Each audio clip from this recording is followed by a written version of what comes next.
Much indeed. That's not fair, he had an introduction. Discrimination. No, I'll live with it this time.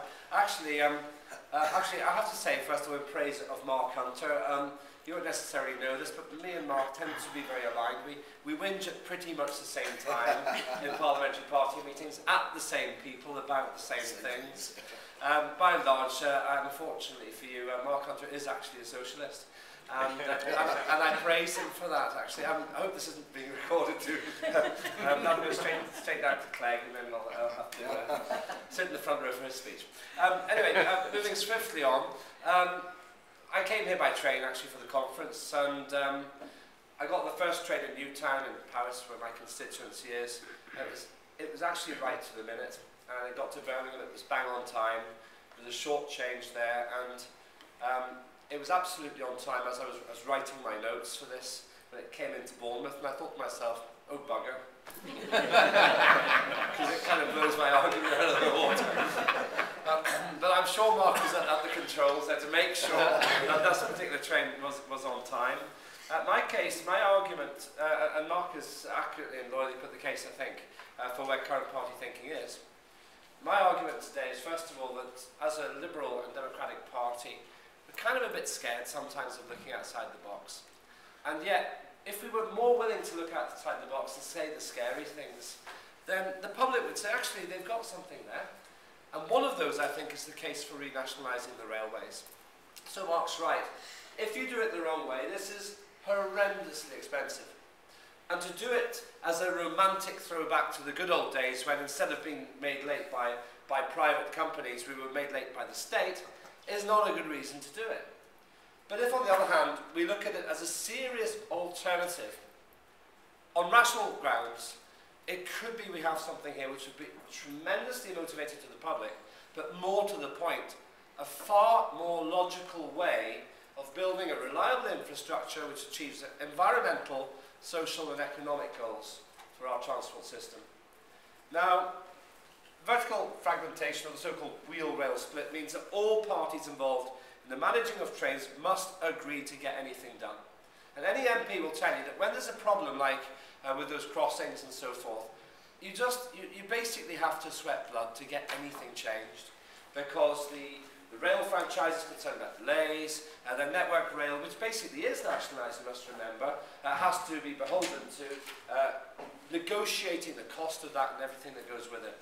Another element, of course, is that the reason trains don't like to wait for each other is because if your train is late, the other train, the train you're going to, especially if it's a different company, won't want to wait because it pays a fine to wait for you. Now, it's crazy in something which is, by definition, virtually a geographic monopoly that operates in a cut-up sort of way. Those of you who are anoraks about trains like I am will know that one of the reasons all the train companies came together was in order to prevent that from happening, to create a cohesive whole. Fare increases. I'm going to list some of the things that have gone wrong as a result of privatisation, and things which I don't think can easily be fixed if we keep it in the private sector. Fare increases under nationalised British Rail were fairly infrequent, and they were certainly kept modest because there was a political consideration there as well. Under the privatised system, they are on average an annual ritualistic 6 to 11%, as Mark's already said. 6 to 11%. In fact, between 2008 and 2009, it was 7.6% increase, which, in my view, no nationalised train company would sustain, because it fails on the basic political need to keep our public transport services affordable. British passenger fares are on average 50% higher than in the rest of Europe. And you heard the Serbian example from Mark. The problem is, when you go home and say, we're moving to Serbia, so why? Well, because the commuting's cheaper there. Yet it doesn't work. You cannot move, or you're very unlikely to move away, simply because of the cost of commuting. So you are beholden to what is effectively a monopoly. Another consequence of privatisation. When we had nationalisation, the whole system only issued 7 different kinds of ticket. 7 different kinds of ticket. Now, the privatised setup consisted of 70 different fares and 776 qualifications and restrictions. Now, in response to passenger anger, and it made quite a big series of stories at the time, In 2008, the system was simplified to 3 main types of ticket. However, they actually eliminated the fares with the discounts.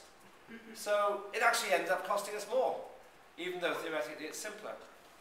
Now, in the 30 years before privatisation, there was a safety record pretty much second to none. There was 1 fatal accident due to track failure in 30 years, in 3 decades. In the 5 years after privatisation, there were 5 fatal accidents caused by signal failures. But the really shocking statistic is that between 1998 and 2004, 39 track maintenance workers were killed due to safety failings.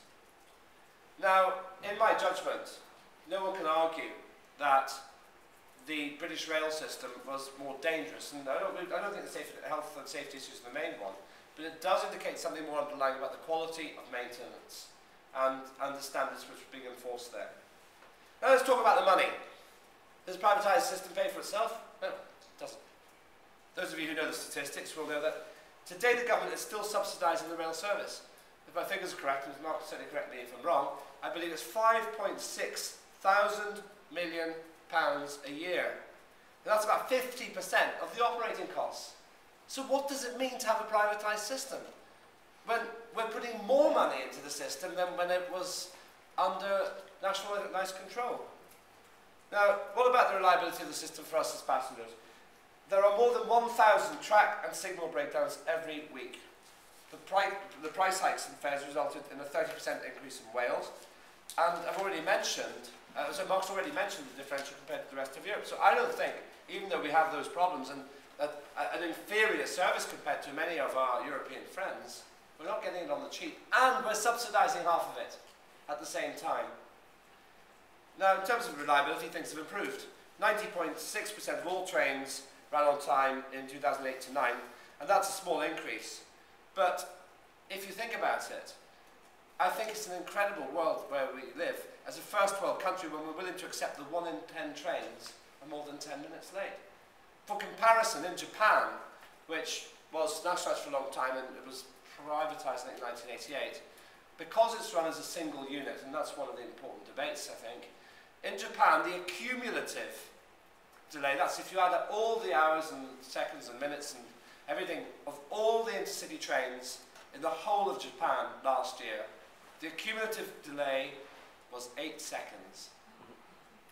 Why is that? Well, partly because they're pretty good at that kind of thing, but also because it's a one single unified whole.